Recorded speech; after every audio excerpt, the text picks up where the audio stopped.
This is a video essay where we want to have a look at how media is representing Palestine and Israel.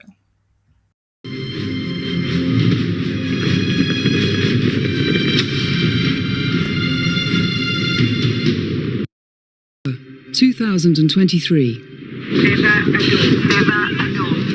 Everyone knows the drill, code red. As soon as you hear it, you just go to the safe room. Israel awakens to the worst terrorist attack in its 75-year history. After seeing what they did to us that day, it became personal. I feel they took my empathy away. I went to bed on the 7th of October 2023, feeling nauseous. What had just happened? What was this the beginning of?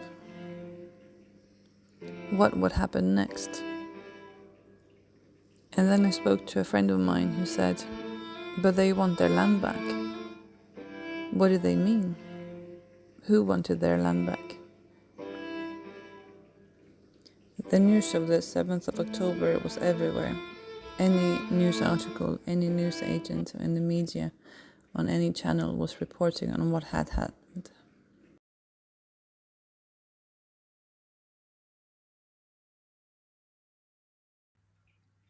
October 7th, Israel-Hamas war. October 7th, 2024, Israel marks anniversary.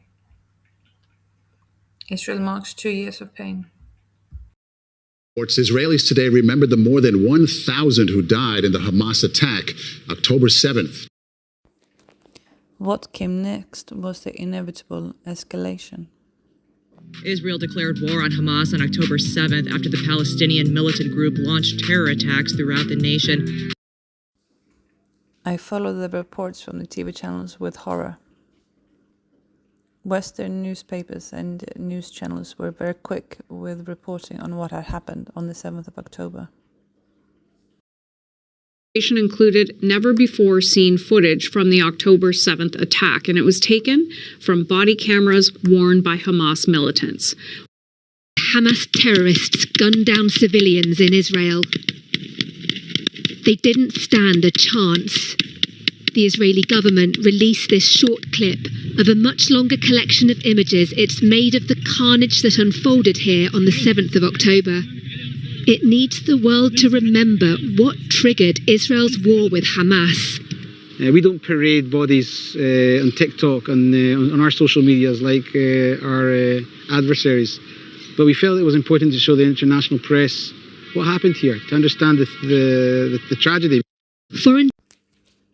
But there was more to the story than the Western media in TV channels and newspapers were reporting. I started following social media to find out what else was going on, and I found voices that I had never heard before.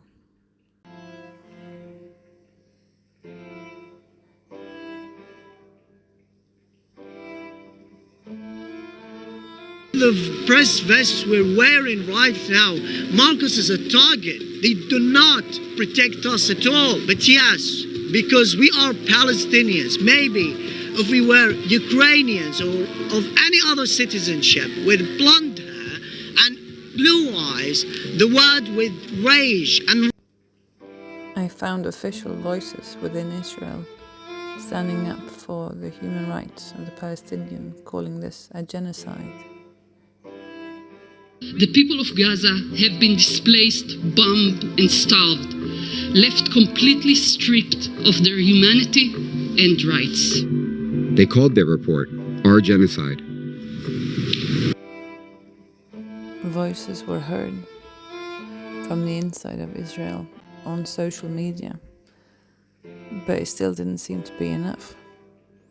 One voice in the American politics. Marjorie Taylor Greene had always been outspoken of Israel, and now, after 2 years, she appeared to have a change of heart. After seeing pictures and videos, but her voice was immediately silenced. The relentless bombing of the Palestinian people, and many of them have been just innocent people. They're not Hamas. They're literally women and children, and you can't unsee the amount of pictures and videos of children that have been blown to pieces and or they're finding them dead in the rubble. Those aren't actors. That isn't fake war propaganda. It's very real. And I think that is equally horrific. I want to see an end to it, and I think most Americans do. Congresswoman Marjorie Taylor Greene's comments calling this a genocide in Gaza? Well, I think she should go there and be educated. I was in Israel. I've seen firsthand, like literally not third hand, not a press report, firsthand, trucks leaving northern Israel, going into Syria, being attacked and burnt by the terrorist rebels, in that case Hezbollah. Same thing happens in Hamas. So they send these trucks in there, and the food trucks are either hijacked, the food is then stolen, sold to their own citizens. Look, all of this can be over today if Hamas lays down their weapons and releases the hostages. I think we all have to remember that. This whole situation of Hamas has one culprit, which is Hamas. So Gaza could be free.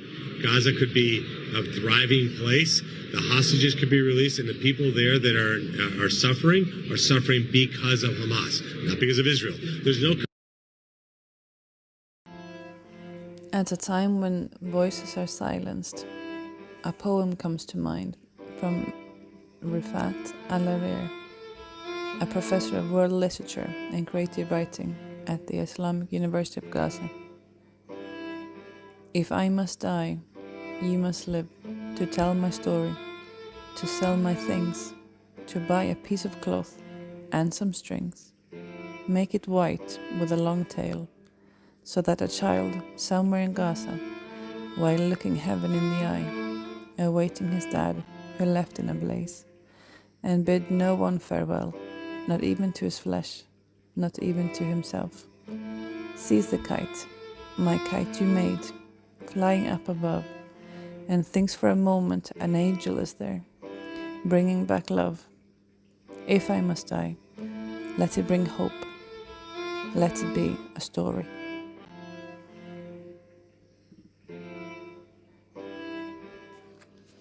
I have found out what happened, that some voices are being heard while others are being silenced. Francesca Albanese, Special UN Rapporteur, has a few final words. Why is the occupied Palestinian territory, which is unlawfully occupied by Israel, is to be demilitarized while there is no... This is something imposed on the Palestinians, which are the oppressed, occupied people. But there is no conditionality imposed on the unlawful occupier, which has committed crime.